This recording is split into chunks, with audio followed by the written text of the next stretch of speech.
चुकून एका वळणावर सहज कसे गमतीनं भेटलो, उगीच खुळा प्रेमाचा खेळ आपोआप एक खेळलो.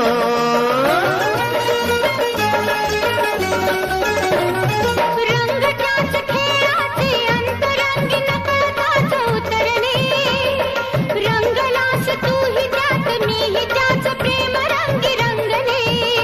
मग भीती कुणाची कशाला, भीती कुणाची कशाला, भीती कुणाची कशाला, अगं भीती कुणाची कशाला. ना सांगताच आज हे कळे मला, कसा जीव माझा तुझ्यामध्ये गुंतला.